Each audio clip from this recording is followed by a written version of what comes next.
أكبر الله أكبر.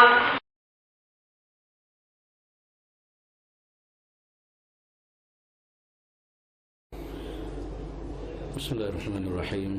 السلام عليكم ورحمة الله وبركاته. الحمد لله رب العالمين، والصلاة والسلام على رسول الله صلى الله عليه وسلم وعلى آله وصحبه ومن اهتدى بهديه وسار على نهجه ومن تبعهم بإحسان إلى يوم الدين. سبحانك لا علم لنا إلا ما علمتنا إنك أنت العليم الحكيم، ولا حول ولا قوة إلا بالله العلي العظيم. رب اشرح لي صدري ويسر لي أمري واحلل عقدة من لساني يفقه قولي. عليك توكلنا وإليك أنبنا وإليك المصير. أما بعد. Alhamdulillah, muslimin dan muslimat yang dirahmati Allah Subhanahu wa taala sekalian, sama-sama kita syukur pada Allah Subhanahu wa taala pada pagi ini. Alhamdulillah kita dapat sama-sama solat subuh berjemaah, kemudian kita dapat sama-sama dalam majlis ilmu pada pagi ini. Cukup dengan apa yang disebut oleh Nabi sallallahu alaihi wasallam, mulianya orang yang mengismai subuh berjemaah. Nabi sallallahu alaihi wasallam sabda, "Man shalla subuh jama'atan fa huwa fi zimmatillah." Siapa-siapa yang solat subuh berjemaah, maka dia berada dalam jagaan Allah Subhanahu wa taala. Yang kedua, tuan-tuan semua, kita juga syukur kepada Allah Taala kita dapat mengaji, kita di antara orang yang dipilih untuk sama-sama mempelajari agama Allah Subhanahu wa taala. Kita belajar tuan-tuan semua dengan ilmu, kita boleh bina amalan-amalan kita yang terbaik, kemudian kita boleh bina hidup kita berdasarkan kepada acuan ataupun apa saja yang dikehendaki oleh Allah Subhanahu wa taala.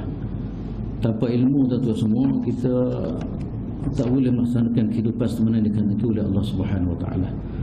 Soalnya kita faham bahawa kita ditugaskan oleh Allah Subhanahu wa taala dalam kehidupan dunia ini adalah liya'budun, untuk menyembah Allah Subhanahu wa taala. Kemudian kita juga dilantik oleh Allah Subhanahu wa taala sebagai khalifah. Innakum, dan hadis Nabi sallallahu alaihi wasallam sebut, "Innad dunya hulwatun khadirah fa innallaha mustakhlifukum fiha fayanzuru kaifa ta'malun." Nabi sallallahu alaihi wasallam mengatakan dunia ini bagai sedap tengok, sedap rasa. Kemudian kamu ingatlah bahawa kamu dilantik oleh Allah Subhanahu wa taala sebagai khalifah, dan Allah Subhanahu wa taala akan tengok apa yang kamu lakukan dalam kehidupan dunia ini. Patutlah tuan-tuan semua sebagai khalifah atau sebagai hamba Allah Subhanahu wa taala, maka tak dapat tidak kita kena faham, kita kena tahu, kita kena ada ilmu bagaimana nak menjadi hamba Allah Subhanahu wa taala terbaik, dan bagaimana melaksanakan tugasan sebagai khalifah Allah Subhanahu wa taala di muka bumi. Patutlah sama-sama tuan-tuan semua kita jadikan sebahagian daripada hidup kita pakat mengaji dan pakat apa dia usaha untuk memahami agama Allah Subhanahu wa taala. Muslimin dan muslimat sekalian, insya-Allah untuk pagi ini saya nak bawa satu hadis Nabi sallallahu alaihi wasallam, iaitu hadis daripada Sauban. An Sauban radhiyallahu anhu qala Rasulullah sallallahu alaihi wasallam, "Man faraqa ruhuhu jasadahu wa huwa bari'un min salasin dakhala al-jannah al-wulul wad-dain wal-kibr." Rawahu Tirmizi wa Ibnu Majah wa Ibnu Hibban fi sahihihi. Dalam hadis ini tentu semua satu hadis daripada Sauban radhiyallahu taala. Kata Nabi sallallahu alaihi wasallam sabda, siapa-siapa yang mati dalam keadaan dia bebas daripada tiga perkara. Dia mati kemudian tiga perkara ni tak ada dalam kehidupan dia, dakhalal jannah, maka dia akan dapat masuk syurga Allah Subhanahu wa taala. Kalau ada pun dia bertaubat. Maknanya asal kalau dia tak ada tiga perkara ni, ataupun kalau dia ada kemudian dia bertaubat kepada Allah Subhanahu wa taala sebelum dia meninggal, Nabi sallallahu alaihi wasallam mengatakan dakhalal jannah, dia akan masuk syurga. Gapo dia tiga perkara tu semua yang kalau orang tu mati tak ada tiga perkara ni yang dijamin oleh Allah, yang dijamin oleh Nabi sallallahu alaihi wasallam syurga. Yang pertama sekali lah gulul. Gulul ni makna dia ambil harta orang ataupun hak orang tanpa kebenaran. Yang kedua pula ialah ad-dain, tak ada hutang. Yang ketiga pula ialah al-kibr, tidak ada sifat takabur. Inilah tiga perkara yang disebut oleh Nabi sallallahu alaihi wasallam. Siapa-siapa yang tak ada tiga perkara ni, maka insya-Allah Allah Subhanahu wa taala, di mana yang dijamin oleh Nabi sallallahu alaihi wasallam dia adalah ahli syurga. Tentu semua insya-Allah saya akan detailkan 3 perkara ni, dan sebelum tu kita tengok apa dia ni perawi hadis kita pada pagi ini ialah Sauban radhiyallahu taala. Sauban ni tuan semua kalau ikut cerita mengatakan dia adalah asal usul daripada Yaman lah, ataupun satu tempat dia ni di antara Mekah dan Yaman, ataupun setengah kita ada kata asal usul daripada Yaman. Dan dia ni adalah hamba kepada Khadijah radhiyallahu taala anha. Dan akhir sekali Khadijah dia hadiah kepada Nabi sallallahu alaihi wasallam, dan Nabi merdekakan dia. Kan? Nabi merdekakan dia, sebab tu dia dikenali Sauban Maula. Sauban adalah hamba kepada Rasulullah sallallahu alaihi wasallam. Maknanya tuan-tuan semua saya dah sebut tadi, maknanya dia telah diberi hadiah oleh Khadijah radhiyallahu taala anha, dan akhir sekali Nabi sallallahu alaihi wasallam merdeka dia. Maknanya daripada seorang hamba jadi orang merdeka. Kalau mengikut cerita mengatakan daripada awal lagi dah dia bersama Nabi sallallahu alaihi wasallam, kemudian tuan-tuan semua di antara kelebihan dia adalah dia salah seorang daripada orang yang dihantar oleh oleh khalifah untuk dia mengajar di negara Syam ataupun negeri Syam lah. Kan? Syam ni maknanya Suria ataupun kawasan-kawasan Lebanon ataupun kawasan Jordan. Itulah dikatakan ni Syam. Dia sebahagian daripada ataupun salah seorang daripada tokoh di kalangan sahabat Nabi sallallahu alaihi wasallam, yang mana kerja dia adalah untuk dakwah dan menyampaikan Islam dan membina masyarakat di negara Syam. Dan berikut cerita mengatakan tuan-tuan semua, dia pernah salah seorang daripada tentera yang masuk negara Afrika ataupun buka negara Afrika. Negara Afrika ni tuan-tuan semua dibuka pada masa Sayyidina Umar Khattab radhiyallahu taala anhu, dan dikatakan dia salah seorang daripada tentera Islam yang masuk buka kota Mesir ataupun Afrika, dan dia ni meninggal pada tahun 54 Hijrah. Inilah lebih kurang secara ringkas sejarah perawi hadis kita pada pagi ni. Tuan-tuan semua, kita kembali kepada hadis Nabi sallallahu alaihi wasallam. Nabi sebut sini siapa-siapa yang matilah.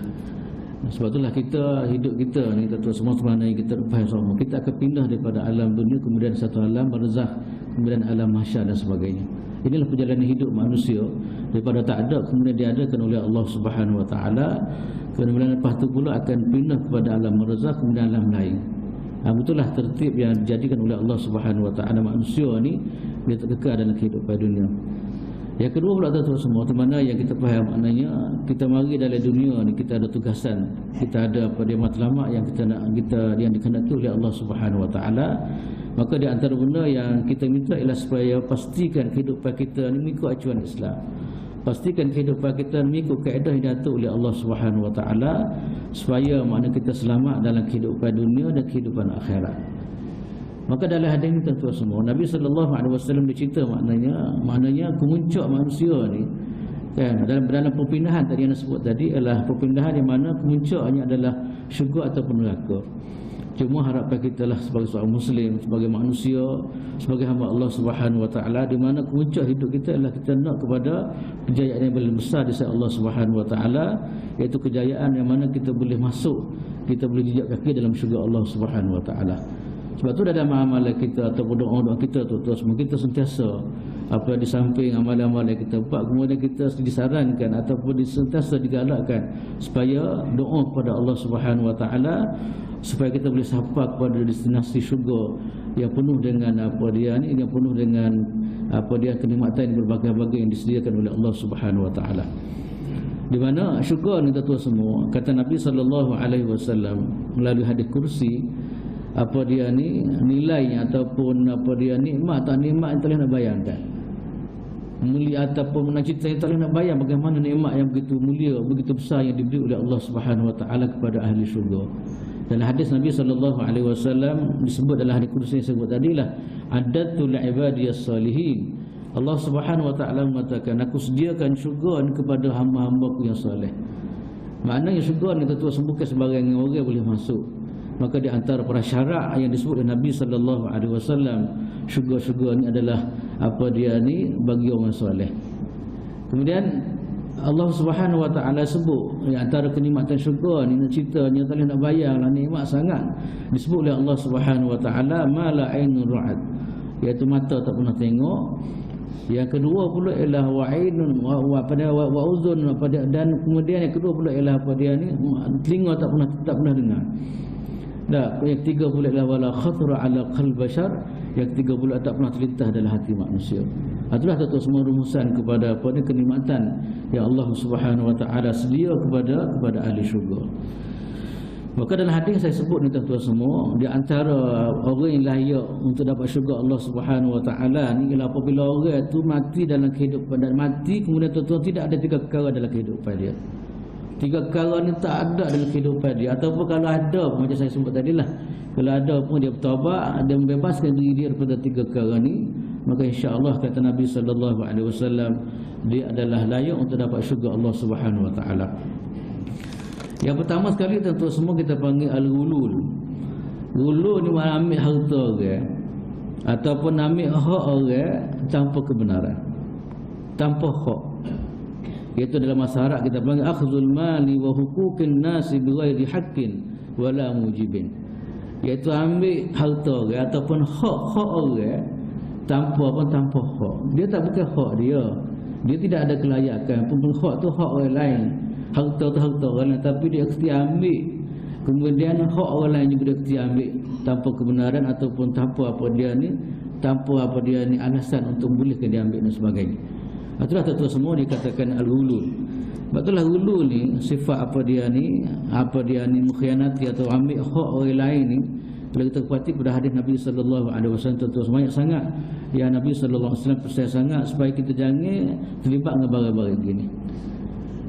Antaranya apa yang disebut oleh Rasulullah sallallahu alaihi wasallam, lebih kurang makna dia tuan-tuan semua, lebih kurang makna dia di mana-mana orang yang ambil hak orang lain, ambil harta orang lain tanpa kebenaran, tanpa hak, dikatakan dia akan pikul di hari akhirat barang-barang tadi. Maknanya dia akan pikul benda-benda hak orang dia ambil orang lain tadi di atas bahu dia, kemudian ini satu bentuk penghinaan yang akan berlaku di hari akhirat. Mana orang macam ni kita boleh cek adalah orang yang mengkhianati ataupun orang yang ambil hak orang lain tanpa kebenaran ataupun tanpa keizinan. Kalau tuan-tuan semua, barang ini besar tak besarnya, kalau kita perhati dalam satu riwayat mengatakan, dari riwayat yang sahih Nabi sallallahu alaihi wasallam sebut satu cerita di mana tuan-tuan semua ada satu orang laki-laki nama dia Kirkirah. Laki-laki ini pada masa Nabi sallallahu alaihi wasallam tuan-tuan semua nama dia Kirkirah ni dia mati. Kemudian Nabi sallallahu alaihi wasallam sebut, Nabi kata huwa finnar. Okay. Nabi sebut direct, Nabi kata dia ni adalah ahli neraka.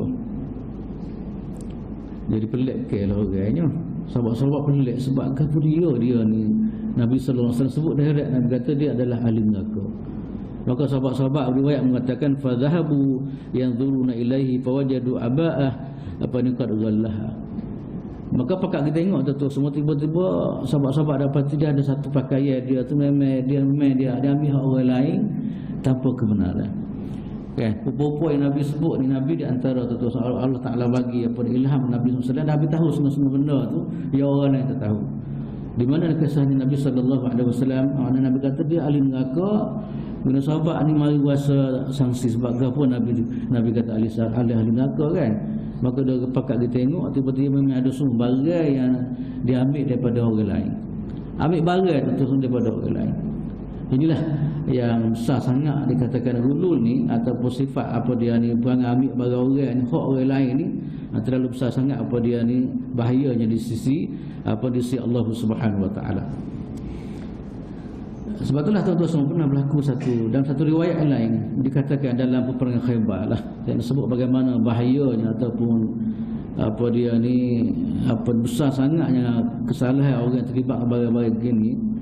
Mengikut dalam satu riwayat tuan-tuan semua dalam peperangan Khaybar, Nabi sallallahu alaihi wasallam dalam peperangan Khaybar, Nabi sallallahu alaihi wasallam dan sebut riwayat mengatakan apa dia ni, lamma kana yaum Khaybar aqbala nafarun min sahabatin Nabi sallallahu alaihi wasallam faqalu fulanun shahidun hatta marru ala rajulin faqalu fulanun shahid faqala Rasulullah sallallahu alaihi wasallam kalla inni ra'aituhu fi an-nari fi burdatin ghallaha aw aba'ah. Dalam satu peperangan tuan-tuan semua, itu peperangan Khaybar yang berlaku dalam tahun ke-7 Hijrah. Kan? Di mana peperangan berlaku di antara Rasulullah sallallahu alaihi wasallam dan juga apa dia ni Yahudi lah. Yahudi berada di Khaybar, banyak apa dia pengkhianatan yang mereka lakukan. Akhir sekali Nabi sallallahu alaihi wasallam mata tentera kemudian perangi dia orang.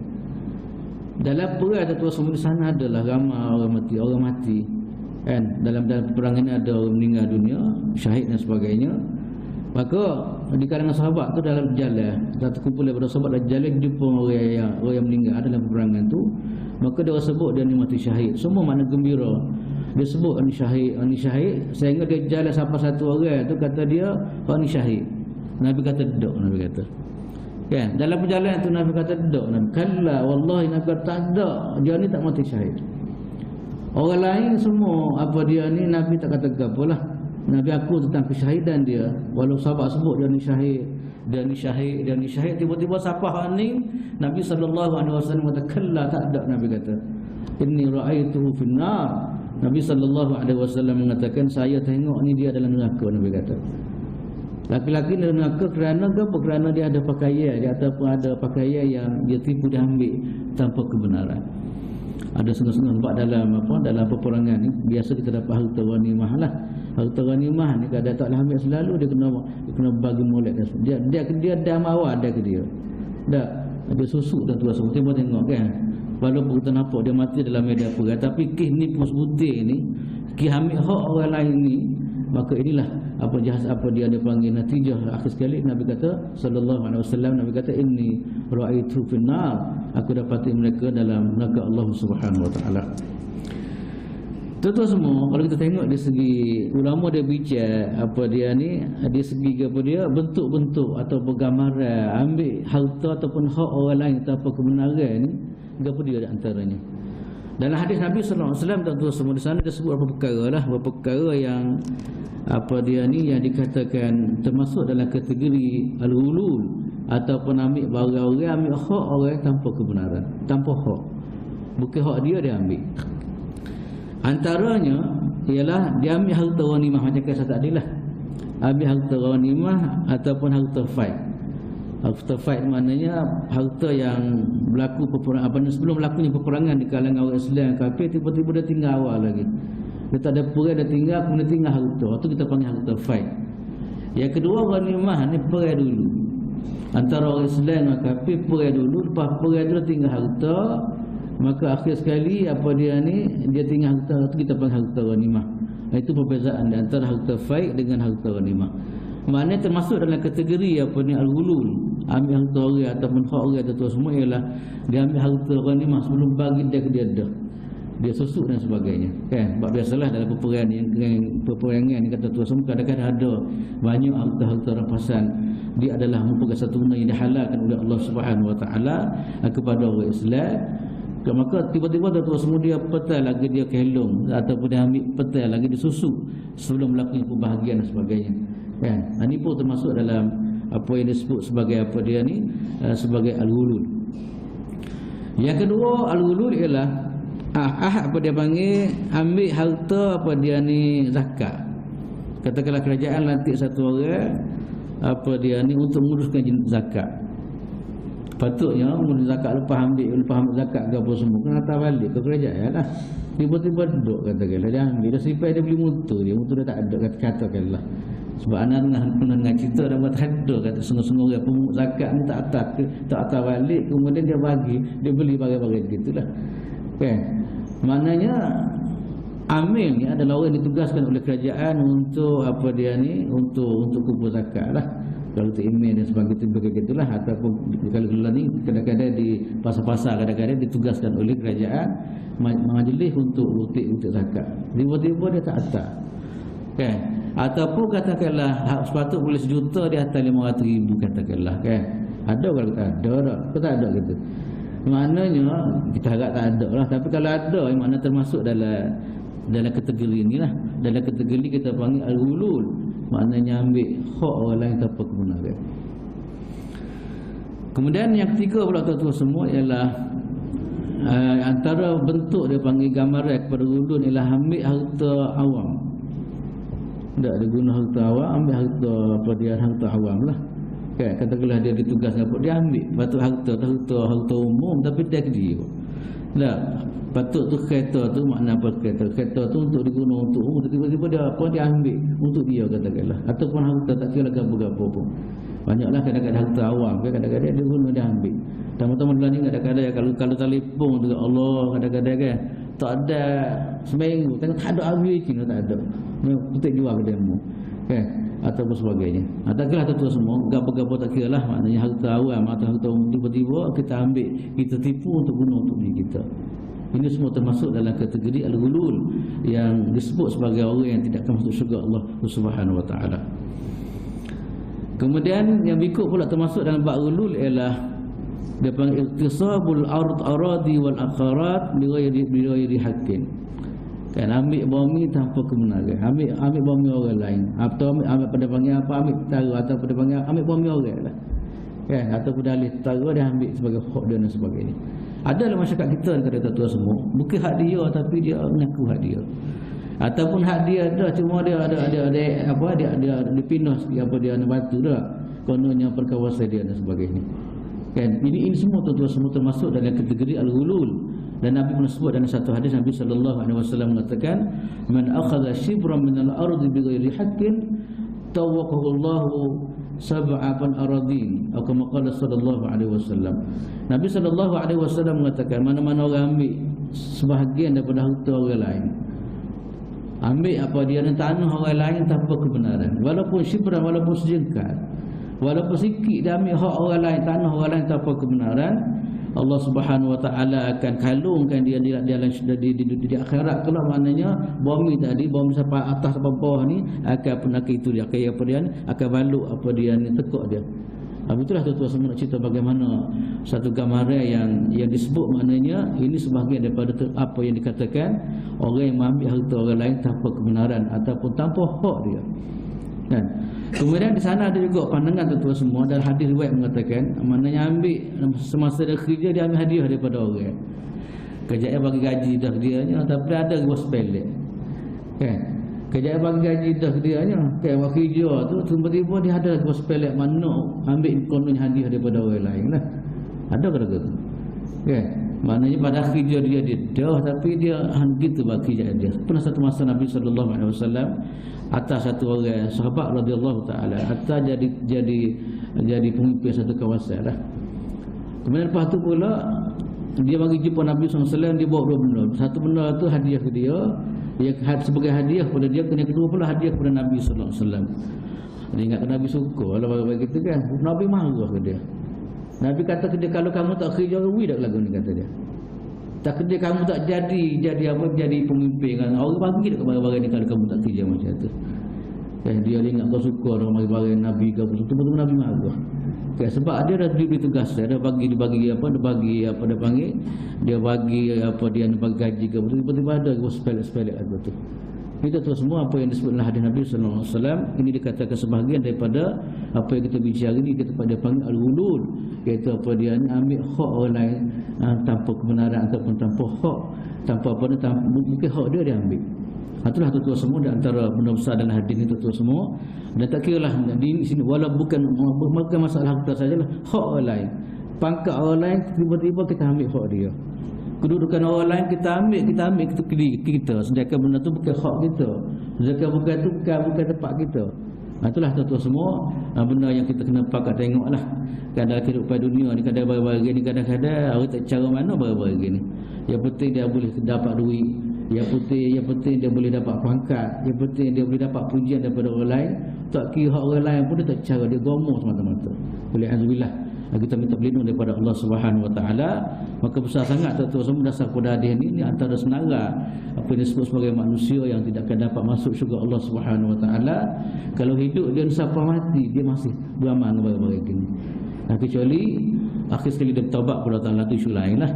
Tapi kalau dia bawa barang sampai mati, pun nak mati pun buat kerja lagi barang-barang begini, dia ajar kepada anak dia supaya apa nalih taruh ke apa sebagainya kan, nak mati sekarang dah. Ataupun ajar apa dia ambil lagi pakat orang lain, ambil lagi kedudukan orang lain, walaupun nak mati sehari dua nak katakanlah, maka ini pun tuan-tuan semua wal'azubillah kita minta berlindung daripada Allah Subhanahu wa taala, sebab dia termasuk dalam apa yang disebut sebagai al-ghulul, di mana yang kita bincang tadi. Yang kedua, tuan-tuan semua, di antara apa dia ni benda yang kita diminta supaya beres dalam kehidupan dunia jangan ada ialah adain. Itu masalah hutang lah, kan? Hutang. Sebab itulah Nabi SAW tuan-tuan semua dalam bab ni memang Nabi ni siapa cakna sangatlah. Bagi hutan ni tuan-tuan semua, dia dikatakan roh tergantung di antara langit dan bumi. Kalau orang mati dah kena tidak bayar hutan, apatah lagi orang yang kuasa, orang ada duit, orang ada kemampuan, tapi tak usah bayar hutan. Mekah pergi sama, umrah pergi setiap tahun, kadang-kadang setiap bulan 2-3 bulan sekali pergi umrah, tapi hutang orang berat nak bayar kadang-kadang. Dan sebab itulah tuan-tuan semua, kalau kita perhati pada hadis Nabi SAW, berat tak beratnya dalam bab hutang ni. Kalau ikut satu riwayat, saya baca satu riwayat daripada Muhammad bin Abdullah ibni Jahshin radhiyallahu ta'ala anhu, maka kata dia satu masa Nabi SAW duduk dekat mayat. Nabi duduk satu masa dekat mayat, kemudian Nabi tengok langit, kemudian tengok bawah. Kenapa pelik? Kenapa tengok langit, lengok ke langit, kemudian tengok bawah. Gitulah keadaan Nabi SAW. Kemudian tangan tak tani, tangan tu atas apa? Atas muka. Nabi kata subhanallah, subhanallah, subhanallah ma unzila minat tasydid. Nabi sebut subhanallah ni memang berasa heran kan, bahasa heran lah. Nabi sebut 3 kali. Maknanya biasa subhanallah ni maknanya antara ucapan yang menggambarkan keheranan lah, atau berasa pelik. 2 kali Nabi sebut subhanallah, subhanallah. Nabi kata, Allah kata teruknya Allah Ta'ala turun kepada aku semalam. Allah Ta'ala turun kepada aku tentang apa satu benda terlalu berat sekali, kan? Sebab pada masa tu tak kecek ke apalah, tak tanya ke apa. Nabi kata berat benar lagu ni, lebih kayak gitulah. Ma unzila minat tasydid, berat benar lagu ni kata dia. Maka pada masa tu kata sahabat wasakatna, kita dia tak kata ke apalah. Takut nak tanya masa tu, takut Nabi berasa lagu lain. Kalau Nabi dalam keadaan berasa tak selesa lah. Maka esok kata dia, katanya perawi hadis, sa'altu Rasulullah sallallahu alaihi wasallam faqulna mat tasydidul ladzi nazal. Ya Rasulullah, gapo dia berat yang kamu dah sebut semalam maring itu, maknanya yang turun kepada kamu. Gapo dia arahan daripada Allah Taala, gapo dia ataupun gapo dia yang disebut Allah Taala yang kamu rasa berat sangat semalam tadi. Nabi kata ialah fidain, aku semalam berat sangat dalam masalah hutang. Nabi kata maknanya satu benda isu besar dalam hutang. Nabi kata kepada dia, wallazi nafsi biyadihi law qutila rajulun fi sabilillah summa asha summa qutila summa asha summa qutila wa alaihi dainun ma dakhala al-jannata hatta yuqda dainuhu. Nabi kata, Nabi bersumpah kepada Allah Subhanahu wa taala. Nabi kata wallahi, kata dia, wallahi wallazi nafsi biyadi, demi jiwaku di tangan Allah Subhanahu wa taala, kalau satu orang lelaki kata Nabi sallallahu alaihi wasallam mati syahid ni, kemudian hidup semula pula, kemudian mati syahid pula, dia ada hutang 2 kali mati syahid. Nabi kata, tapi mana hutang masalah kita Allah Said. Nabi kata ma dakhala jannah, dia tidak akan masuk syurga Allah Subhanahu wa taala hatta yuqda dain, sehingga dia bayar hutang dia. Betulah tuan-tuan semua nak ceritanya, hadis ni jelas kepada kita bahawa hutang ni bagai yang terlalu terlalu banyak, terlalu dahsyatlah bagi orang yang sengaja, apatah lagi makna orang ada kemampuan. Kecuali orang tak ada kemampuan tapi dia nak bayar tu isu lain lah. Tapi orang ni memang ada kemampuan. Contoh ada kemampuan macam saya sebut tadi lah, dia boleh beli kereta besar, dia boleh buat rumah besar, dia boleh pergi Mekah apa-apa dia setiap bulan ataupun 2-3 bulan setahun, dia boleh pergi dah buat murahnya sebab, tapi hutang tak saya bayar. Makanya tuan-tuan semua dalam hadis besar sangat apa dia ni, hutang yang apa dia yang bagi mereka yang sengaja tak bayar hutang sebagainya, maka inilah balasan yang disebut oleh Nabi sallallahu alaihi wasallam. Betullah Nabi sallallahu alaihi wasallam dalam kehidupan dia tuan-tuan semua, Nabi ni dikatakan setiap kali kalau Nabi ni dia nak sembahyang jenazah ke apa semua, dia tanya dulu kawan ni ada hutang ke tak? Tak. Kalau kawan ada hutang, Nabi tanya siapa yang nak sanggup nak bayar hutang dia. Kan? Baru ada baru Nabi ke sembahyang lah. Tapi kalau tak ada lagu mana, ada riwayat mengatakan akhir sekali Nabi sanggup lah. Sebab kesian benar kepada orang-orang yang mati dekat dalam macam ni. Itulah tuan semua kita doalah supaya Allah Subhanahu Wa Taala apa dia ni bebaskan kita daripada benda beginilah. Dan kita dah bincang pada minggu sebelum ni doa yang Nabi sallallahu alaihi wasallam ajar kepada Sayyidina Ali radhiyallahu taala bagi orang yang dalam keadaan serabut dengan hutang ni. Nabi sallallahu alaihi wasallam apa dia ajar Sayyidina Ali, dan Sayyidina Ali ajar kepada satu orang tu kepada dia, Allah maghfini apa dia Allah maghfini bi apa Allah maghfini apa kita baca ni? Ingat tak? Allah maghfini bihalalika an haramik wa aghnini bi fadlika amma siwa. Ataupun satu riwayat lain yang kita pernah baca kat sini ialah satu orang duk mengaduhai kepada Allah SWT setiap kali pergi sokmo masjid, serabut dengan hutang. Kan, dia bukan pergi masa sembahyang pun, tapi dia pergi masa lain. Nabi nampak dia ni ada masalah ni. Kan, orang lain pergi kerja ke apa semua, tapi dia pergi masjid. Kan, dia mengaduhai kepada Allah SWT sebab dia mania dia dia banyak hutang dia sangat. Akhir sekali Nabi SAW ajar dia supaya baca kepada dia, Allahumma inni a'udzubika minal hammi wal hazan wa a'udzubika minal ajzi wal kasal wa a'udzubika minal jubni wal bukh wa a'udzubika min ghalabatid daini wa qahri rijal. Kita dah bincang hadis ni dan Nabi minta supaya dia baca semuanya pagi petang, 3 kali pagi 3 kali petang. Insya-Allah kalau dia istiqamah sunnah, Allah Subhanahu Wa Taala akan bereskan hutang dia, akan mudah untuk dia melunaskan hutang. Dia riwayat mengatakan dia dah amal semua doa ni, akhir sekali Allah Taala mudah dia untuk bayar hutang. Itulah tuan-tuan kita doa nak moga-moga maknanya sebelum kita meninggal apa semua ni benar-benar kita sesal lah. Ataupun sebelum meninggal ke pun rakyat kanak lah. Rakyat kanak supaya pastikan maknanya hutang ni kena sesal lagu-lagu mana pun. Mesti mana berlaku kepada Jabir, apa yang berlaku kepada Abdullah bin Abdullah, satu orang nama dia Abdullah iaitu ayah kepada Jabir. Sebelum dia perang Uhud tuan-tuan semua, dia kumpul anak dia antaranya Jabir. Dia pesan kepada anak dia maknanya esok akan berlaku, boleh jadi akan berlaku ni peperangan. Dia minta supaya apa, dia kalau berlaku gapo-gapo semua, dia minta supaya anak dia antaranya ialah langsung hutang kata dia. Kan, mula-mula sekali sebut pada anak dia supaya tahun sekali langsung hutang, kemudian jaga anak-anak lah, jaga adik-adik semua. Maka tuan-tuan semua seolah-olah dia nampak dan peperangan ini seolah dia akan mati lagu mana pun. Maka begitulah tuan-tuan semua orang beriman ni, hak orang lain lagu mana pun dia akan ikhtiar untuk bayar. Hak orang lain dia akan ikhtiar untuk tunaikan, walaupun maknanya dia tak ada, dia suruh juga orang lain. Kayak dia minta supaya anak-anak dan sebagainya, kalau dia tak ada menasihkan benda-benda begini. Sebab itulah tuan-tuan semua maknanya kita kena berlaku macam itulah. Jangan kononnya apa dia ni nak bagi barang kepada anak tak mesti kan, boleh hutang kita banyak ke apa semua, tak boleh. Kita kena sebut pada anak-anak kita supaya dia tengok dia cakna barang-barang begini. Sebab itulah kita pun dalam amalan orang Melayu comel saya apabila berlaku macam ke pun tanya ramai-ramai siapa ada hak dan sebagainya. Dah biasalah setiap kali kematian berlaku tu biasa orang duk kecek kan. Kita kadang-kadang tak tahu ke apa semua kan, siapa-siapa ada hutang ke apa semua minta mari jumpa dan sebagainya. Ini satu amalan comel tentu semua bagi kita nak pastikan supaya apa dia ni benar-benar gini kita mati pada keadaan kita telah menyelesaikan apa dia ni isu hutang dan sebagainya. Itulah yang kedua tentu semua. Kemudian yang ketiga pula ialah orang yang mati dalam keadaan tak ada sifat kibir, sifat bangga diri ataupun takabur kita panggil lah. Dan sikap takabur ni, maka insya-Allah dia adalah ahli syurga Allah Subhanahu Wa Taala. Takabur ni tuan-tuan semua cara ringkasnya saya sebut sinilah. Takabur ni dia bukan perangai kita sebenarnya. Ya, takabur ni perangai syaitan lah atau perangai iblis. Sebab itulah kita lagu-lagu kita diminta supaya jangan ada barang-barang gini. Ya, perangai orang yang dilaknat oleh perangai makhluk yang dilaknat oleh Allah Subhanahu Wa Taala tak sepatut menjadi perhiasan dalam kehidupan kita. Sebab itulah tuan-tuan semua ulama dia bincang di segi apa dia ni, di segi kepada apa dia ni angkuh ni ataupun kibir ataupun dia panggil apa sikap takabur, dia ada tiga jenis. Yang pertama sekali ada kita panggil takabur dengan Tuhan. Yang kedua takabur dengan Rasulullah sallallahu alaihi wasallam. Yang ketiga pula takabur dengan makhluk. Takabur dengan Tuhan lagu mana kata takabur dengan Tuhan? Takabur dengan Tuhan ni dia ingkar segala ajaran Allah Subhanahu Wa Taala. Okay, segala perintah Allah Subhanahu Wa Taala ingkar. Macam iblis lah tuan-tuan semua. Allah iblis Allah Subhanahu Wa Taala apa dia ni minta supaya sujud kepada Adam alaihissalam.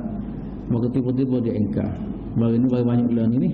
Orang menentang Islam, orang menentang Allah Subhanahu Wa Taala termasuk dalam kategori orang yang dabai ataupun orang yang takabur dengan Allah Subhanahu Wa Taala. Yang kedua pula kita panggil takabur dengan Rasul sallallahu alaihi wasallam. Rasulullah ajar benar-benar kita tapi dia tolak. Kalau tak buat hal lagi tapi dia ingkar pula, dia tolak. Katakanlah orang jamal, orang tak kira jamal ni dah awak tak boleh pakai dah barang ni. Nabi kata apa? Nabi kata apa dia ni? Katakan contoh kepada apa dia adalah bab-bab dalam kehidupan kita katakanlah kan. Nabi kata kena makan sebelah tangan, makan apa dia? Makan dengan sebelah tangan. Orang kata orang tak kira rolan ni, orang sibuk belakang dah. Orang tak lepas pakai dah hadis ni, pergi pun tak apa dah kata dah. Dia tolak apa yang dia ajak Nabi. Ini kita panggil takabur dengan Rasulullah sallallahu alaihi wasallam. Ini sebagai satu contoh tu. Banyak lagi contoh lain bagaimana manusia takabur dengan Rasulullah sallallahu alaihi wasallam. Satu cerita dalam riwayat dan kitab Riyadhus Shalihin. Ada satu orang tu semua dia takabur dengan Nabi. Nabi tunjuk, Allah Taala tunjuk lalu kepada dia. Satu masa dia ada minum, dia ada makan, ada minum, kemudian makan tangan kaki. Nabi tegur dia. Nabi tahu dia ada kemampuan. Dia ada tangan sebelah kanan pun. Dia berguna sebelah kanan pun. Nabi nak ajar ke dia yang terbaik dalam masalah kita makan minum ni ialah kita makan mana sebelah kanan. Dia tak asik. Nabi sebut berapa kali tak asik dia. Sombongnya dia ni. Lah sekali tangan dia tak nak akak. Saya tunjuk selalu maknanya hukuman daripada Allah Subhanahu Wa Taala. Kan nak makan, nak akak tangan, nak tak mulut tak boleh. Ini kesan daripada apa dia takabur dengan ajaran yang dibawa oleh Rasulullah sallallahu alaihi wasallam. Itu banyak sangatlah kita semua kita dalam bab sunnah Nabi ni dinilai kalau tak boleh buat nanti kata gapolah kalau takdir tak boleh buat. Janganlah sertifikat kita engkar ataupun kita duk promote pada orang lain pula. Atau sebablah orang tak mungkin dia dan sebagainya. Ini ada tu semua dalam kalangan orang-orang manusia pada hari ini sikap macam ni. Kemudian yang ketiga pula ialah kita panggil apa dia ni takabur dengan manusia. Sama-sama manusia. Kalau tengok dalam kitab Tazkiyatul Anfus yang ditulis oleh Sayyid Hawa, dia bagi apa dia takabur dengan manusia ni kadang-kadang berlaku dalam bentuk berbagai-bagai lah. Kadang-kadang takabur dengan ilmu. Allah Ta'ala bagi ilmu dia, sepatutnya dia ajar kat orang, menyebabkan dia rendah diri kepada Allah, tapi dia takabur dengan sebab apa ni Allah Ta'ala bagi ilmu dia. Sepatutnya pemberian ilmu yang Allah Ta'ala bagi dia tu dia guna untuk guna molek.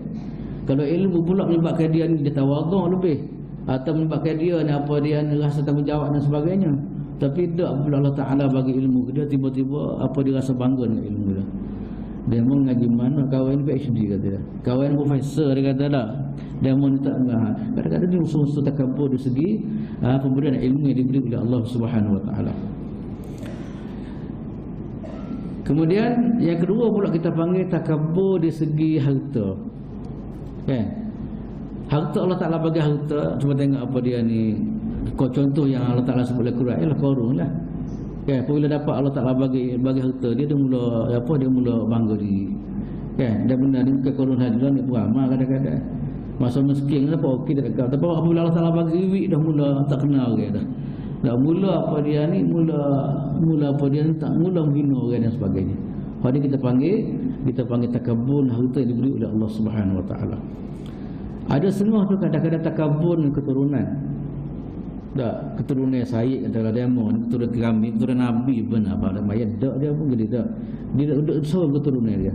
Ya, kita bukan masalah keturunan tu. Kita dalam Islam ni bukan masalah keturunan. Hatta anak Nabi pun ataupun isteri Nabi yang saya baca dalam subuh tadi, masa subuh tadi pada rakaat kedua tadi. Bini siapa dia? Bini Nabi Nuh, bini Nabi Lut. Walaupun dia daripada keturunan yang begitu hebat, tapi bila tak beriman kepada Allah Ta'ala, tak ada nilai pun. Kau lagu mana? Sebab itulah maknanya ada jenis-jenis gini. Kadang-kadang dia mari takabur dengan keturunan dia. Kami ni Sayyid daripada keturunan Nabi dan kenal kata tak dan sebagainya. Ada berlaku macam tu. Kemudian ada semua semua kadang-kadang dia bangga pakak dia. Ini semua bentuk bangga bentuk apa dia takabur yang dibincang di kalangan ulama, dia boleh berlaku bila-bila masa. Kan? Syaitan ni punya pandanya, kalau tak ada kau tu dia kau tu pula. Kalau tak boleh kau ni pula. Yang penting bagaimana nak rusak manusia supaya apa ni ada sifat-sifat macam ni. Itulah apa dia ni antara benda yang dibincang di kalangan ulama. Apa dia kata apa dia ni pembahagian ataupun dia panggil takabur sama-sama manusia. Kemudian tuan-tuan semua, kalau kita perhati kepada apa yang dibincang oleh ulama lah, apabila ada barang-barang gini, dia ada kesan dia sebenarnya. Takabur ni apabila manusia dia hiasi hidup dia dengan barang-barang gini, maka di sana ada kesan natijah dia ataupun ada panggil apa, ada pulangan dia. Yang pertama sekali, orang takabur ni ialah as-saddu an ta'ah. Dia akan menghalang diri dia daripada mentaati perintah Allah Subhanahu Wa Taala. Cuba tengok orang takabur dia orang malas maya kedai-kedai ni kadang-kadang. Kalau orang yang tawaduk ni orang dekat dengan Tuhan, orang suka tolong orang bukan apa semua. Tapi kalau orang ada sikap takabur ni sah, katanya ulama ialah orang ni terhalang diri dia daripada melakukan ketaatan kepada Allah Subhanahu Wa Taala. Sebagai contoh tadilah tuan-tuan semua, saya sebut di contoh apa dia ni iblis lah kan. Padahal mudah sangat. Jadi kalau ikut arahan Tuhan tu sama masalah lah. Tapi apabila adanya sikap takabur, dan sekali dia buana belaka. Tak kira arahan Tuhan ke apa sifat, dia tidak akan ikut. Sebab sifat ni telah kontrol diri dia. Yang kedua pula tuan-tuan semua, antara kesan dia adalah apa dia ni al-bu'du 'anillahi wal ghaflah. Orang ni akan jauh daripada Allah Subhanahu Wa Taala. Orang ni telah hidup dia. Hidup dia tak dipandu oleh hidayah. Hidup dia akan dipandu oleh syaitan dan sebagainya. Kemudian akhir sekali tuan-tuan semua teman yang kita bicara ni ialah dia panggil orang yang ada sifat gini ialah at-tardu minal jannah. Dia akan dihalau oleh Allah Subhanahu Wa Taala mana daripada syurga. Mana orang ni tak dapat syurga dah. Kemuncak dia tak akan dapat syurga dah. Lepas tu dalam hadis Nabi SAW, Nabi sebut apa dia? Nabi kata apa dia ni? Nabi kata apa dia la yadkhul jannah. Tak akan masuk syurga Allah Subhanahu Wa Taala man kana fi qalbihi misqalu dzarratin min kibri. Kan Nabi SAW mengatakan tak akan masuk syurga walaupun sikit orang itu ada dalam hati dia ada sikap takabur. Kemudian lagi tuan-tuan semua, ada antara kesan ataupun apa dia ni kesan orang yang ada orang pera sikap takabur ni, tadilah dia panggil adam qubulil haqqi. Dia bukan mudah untuk menerima kebenaran. Okay. Maknanya orang yang ada sikap takabur memang susah nak terima kebenaran. Pertama-tama kalau orang rendah pula apa ni bawa molek dia cerita ke dia gitulah. Lepas tu kalau kita perhati dalam Quran tuan-tuan semua, orang yang tolak kebenaran, Quran ni baru benar. Saya dah sebut sebelum ni, Quran ni baru daripada Allah SWT. Sebab apa manusia dia tolak kebenaran? Dia tolak benda molek sebab apa? Di antara senarai pertama sekali tuan-tuan semua ialah kerana ada sikap takabur. Kan, sikap takabur dia akan tolak kebenaran lagu-lagu mana pun. Walaupun jelas depan dia kebenaran, nyata depan dia kebenaran, tapi dia tolak sebab apa? Sebab tak setunduk pada orang lain. Ini panggil sikap takabur. Yang kedua yang Quran sebut orang yang tolak kebenaran, antaranya kerana yang kedua ialah kerana ta'assub. Puak kita panggil ta'assub dah macam berlaku ni lah. Kerana puak kita betul berlaku, orang lain salah berlaku kadang-kadang. Dia panggil ta'assub. Yang ketiga kita panggil taklid, ikut betul tuli. Jadi ada kat Islam ni kita nak ikut-ikut pun kita tengok betul tak betul kan. Dia ni dak pakai gelak gelemak dah orang lain, kita ikut dia. Kan? Dia balas dengan tok lelaki dia kata kena molek kat sikit. Dia kata ai ni ikut mak ai dia kata kalau dia pasal kecek derah. Tok lelaki dia kata kau lah sikit, kata dia kata tak boleh. Memang kita memang ikut saya, memang ikut style mak saya kata dia. Lepas tu dia panggil taklid. Lepas tu bukan. Walaupun mak siapa kalau bagi tak betul ni jangan kita ikut. Yang ketiga pula tuan-tuan semua, di antara yang keempat lah. Yang keempat yang membuatkan manusia dan tolak kebenaran ialah kerana hasad dengki. Kan? Nampak orang lain betul dah comel dah, tapi kerana ada sifat tu. Sifat hasad dengki tak dapat. Maknanya melindung habis segala benda-benda lain. Faham belum ni? Macam tamu-tamu kita dunia politik kadang-kadang tu minta maaf lah saya sebut sikit kan. Kadang-kadang gini pun ada juga dengki. Tak boleh tengok orang lain besar, tak boleh tengok orang lain berjawatan, tak boleh tengok orang lain apa dia ni ada kedudukan dan sebagainya. Maka sekali walaupun betul orang itu dia tolak sebab apa? Sebab hasad dengki telah menyelinap dalam hati dia orang. Yang akhir sekali dalam Quran mengatakan orang tolak kebenaran ni tuan-tuan semua, antaranya ialah kerana apa dia ni, kerana hubbud dunia, cinta kepada dunia. Orang curi, ambil harta orang. Tiba-tiba kita kata kita buat satu benda-benda gini-gini kan. Dia tolak ke betul sebab dia curi ke rumah. Tak? Boleh faham tak? Maknanya dia cinta pada dunia lah. Sekali dia tak tahu gapo-gapo yang yang bertentangan dengan kehendak nafsu syaitan dia, nafsu dunia dia, maka dia akan tolak berlaku. Walaupun benda tu benda yang benar daripada Allah Subhanahu Wa Taala. Itulah tuan-tuan semua di antara 5 perkara yang disebut dalam Quran. Makna benda ni berlaku sama lah, bukan akan salah kerah je lah. Makna 5 perkara ni lah yang membuatkan manusia apa tolak kebenaran. Kemudian tuan-tuan semua saya sebut lagi, antara kesan orang bersikap takabur ni ialah dia panggil ihtiqarun nas. Dia hina orang. Kecek-kecek dia pelekeh orang. Nak ceritanya kesal buruknya tuan-tuan semua kalau lah manusia ni sifat-sifat takabur ni, dia akan pelekeh orang. Kemudian lagi pula ialah su'u muamalatin nas. Sikap takabur dia akan interaksi dengan orang pun dalam keadaan tak molek. Dia gaul dengan orang memang tak malas sangatlah.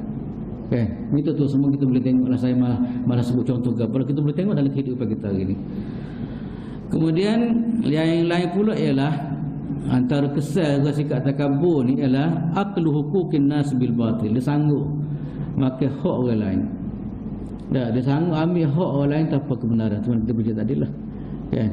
Nak ego dia, nak jadi orang apa, nak ego ke apa, dia sanggup lah. Dia tak kira dah halah dia tak kira dah. Yang penting dia ada capai apa yang dia nak. Dan akhir sekali tuan-tuan semua yang disebut oleh ulama ialah apabila ada sikap takabur ni ialah dia tengok diri dia betul, orang lain salah berlaku. Kan? Dia nampak dia yang hebat, orang lain tak betul berlaku. Inilah tuan-tuan semua cerita yang besar. Sebab itulah padahlah Nabi kata kalau orang ada sifat takabur ni maka wal'azubillah, maka nerakalah dia. Sebab katalah kita bicara tadi ini kesal semua tuan-tuan semua kalau kita ada sifat bagai-bagai takabur. Itulah antara perkara yang disebut dalam hadis ni. Cuma kalau kita tengok dalam Quran atau dalam hadis Nabi, banyak perkara yang dibincang oleh Quran ataupun hadis bagaimana nak mengelak diri daripada sikap takabur. Sebab takabur baru ni mari ada dalam jiwa manusianya. Dan bagaimana kita nak mengelak bagai-bagai ini supaya tak ada dalam kita. Pertama sekali katanya ulama ialah sentiasa ingat nikmat Allah Taala. Kita ingat sama nikmat Allah Subhanahu Wa Taala. Jangan kita rasa benda berlaku depan kita ingat hak kita. Kita ingat sama apa berlaku depan kita dah hak yang diberi oleh Allah Subhanahu Wa Taala kepada kita. Sebab tu dalam Islam tuan-tuan semua, bila kita dapat gambar semua kita sebut alhamdulillah. Kita semua diikat dengan bagai-bagai kita supaya kita tak rasa ego. Ya, kita diikat dengan hadza bi fadlillah, ini adalah kurniaan daripada Allah Subhanahu Wa Taala. Sebab itulah gapo-gapo kita dapat kita diingatkan dengan bismillah, kita diingatkan dengan alhamdulillah sebagainya supaya kita rasa gapo yang kita dapat ini adalah habuan diberi oleh Allah Subhanahu Wa Taala. Maka boleh kita rasa bagai-bagai kita, maka tidak ada ruang untuk kita takabur lah. Kan nak mengenak orang, kalau nak kata kau orang, kan tidak ada ruang. Sebab apa kita rasa itu semua pada dia ni gapo kita dapat adalah daripada Allah Subhanahu Wa Taala. Yang kedua di antara benda yang kita boleh ubat penyakit takabur ni ialah iktidak bihadi Nabi sallallahu alaihi wasallam. Iaitu kita ambil pendekatan atau contoh yang digunakan pakai oleh Nabi sallallahu alaihi wasallam. Bagaimana Nabi itu semua dalam kehidupan dia ni dia bina di hidup dia supaya tak jadi orang takabur. Pada Nabi ni Rasul. Kan? Bagaimana kehidupan Nabi sallallahu alaihi wasallam sampai perikat Nabi kadang-kadang ikat tali kasut kepada dia bagi kasut sendiri. Kalau bagaimana? Kemudian cuba tengok bagaimana tawaduk Rasulullah sallallahu alaihi wasallam. Lepas tu kalau kita baca dalam sejarah Nabi, tak ada alasan kenapa kita takabur. Nabi adalah Rasul pilihan Allah Subhanahu Wa Taala. Cuba tengok dalam kehidupan dia nampak sangat Nabi nak tawaduk dalam semua segi. Di dalam rumah tangganya, kemudian dengan sama sahabat dia nya, kemudian semasa dia berinteraksi dengan manusia dan sebagainya. Inilah apa dia ni bimbingan ataupun hidayah atau petunjuk yang diajak oleh Rasulullah sallallahu alaihi wasallam. Yang ketiga pula tuan-tuan semua, antara ubat yang boleh hilangkan penyakit takabur ialah dipanggil tazakkur al-akhirah. Sentiasa ingat pada akhirat. Ya, kita ingat sama hari akhirat. Akhirat ni syurga-syurga ni Allah Taala tak sedia bagi orang-orang takabur. Kan? Allah Taala sedia bagi orang soleh. Betapa kita ingat bagi-bagi ni tu, insya-Allah kekurangnya apa dia ni dia akan bantu kita untuk menghilangkan sifat-sifat tadi. Dan akhir sekali tuan-tuan semua, apa yang dibincang ulama ialah bagaimana kita nak ubah ni kita daripada penyakit takabur ni, kita sayang tawaduk lah. Jangan sayang kedebel. Sayang kedebel pas kita jadi kedebel. Macam saya sebutlah, dia ni pada SPM pun tak ada. Bawa kereta besar, dia besar bagi dia kadang. Kita kecek dengan dia bukan ada agent ni dah. Pada bawa kereta barunya kereta besar ya. Tapi nak ceritanya pengaruh ke bagi gitu pun. Sebab tu dalam Islam dia ajar supaya kita bersaing orang soleh lah. Orang tawaduk supaya mana hidup kita pun terbina dengan bagi gitu. Kalau saing orang kedebel gak maknanya duk paling mari pas kita kedebel juga. Betul lah antara kaedah-kaedah yang diajar oleh agama Allah Subhanahu Wa Taala bagaimana kita nak mengelak diri kita daripada sikap takabur. Itulah tuan-tuan semua, saya rasa untuk pagi ni saya ulang balik 3 perkara. Siapa-siapa yang mati tak ada 3 perkara ni maka dia adalah ahli syurga. Yang pertama sekali ialah al-ghulul, jangan ambil hak orang lain. Yang kedua ad-dain, iaitu hutang. Yang ketiga pula akibru, iaitu takabur. Kita doalah supaya Allah Subhanahu Wa Taala pada dia ni hilangkan daripada kita tiga-tiga sifat yang kita semua, sama-sama nak kita ikhtiar, dia kita usaha, kita doa kepada Allah Subhanahu Wa Taala, moga-moga tiga perkara ni selesai dalam kehidupan kita insya-Allah taala. Aku qauli hadza wa astaghfirullahal azim li wa lakum wa lisa'il muslimin wal muslimat. Assalamualaikum warahmatullahi taala wabarakatuh. Bismillahirrahmanirrahim. Alhamdulillahirabbil alamin. Wassalatu wassalamu ala Rasulillah wa ala alihi wa sahbihi ajma'in. Allah fa'na ma 'allamtana wa 'allimna ma yanfa'una warzuqna 'ilman yanfa'una. Alhamdulillah ala kulli hal wa na'udzu bika min hali ahli an-nar. اللهم اجعلنا من الذين يستمعون القول فيتبعون أحسنه. اللهم اجعلنا من الذين يستمعون القول فيتبعون أحسنه. اللهم إنا نعوذ بك من علم لا ينفع ومن قلب لا يخشع ومن نفس لا تشبع ومن دعوة لا يستجاب لها. اللهم إنا نعوذ بك من الهم والحزن ونعوذ بك من العجز والكسل ونعوذ بك من الجبن والبخل ونعوذ بك من غلبة الدين وقهر الرجال. ربنا عليك توكلنا وإليك أنبنا وإليك المصير. ربنا لا تؤاخذنا إن نسينا أو أخطأنا. ربنا لا تؤاخذنا إن نسينا أو أخطأنا. ربنا لا تؤاخذنا إن نسينا أو أخطأنا. ربنا آتنا في الدنيا حسنة وفي الآخرة حسنة وقنا عذاب النار. وصلى الله على سيدنا محمد وعلى آله وصحبه وسلم. والحمد لله رب العالمين. سبحانك اللهم وبحمدك أشهد أن لا إله إلا أنت أستغفرك وأتوب إليك.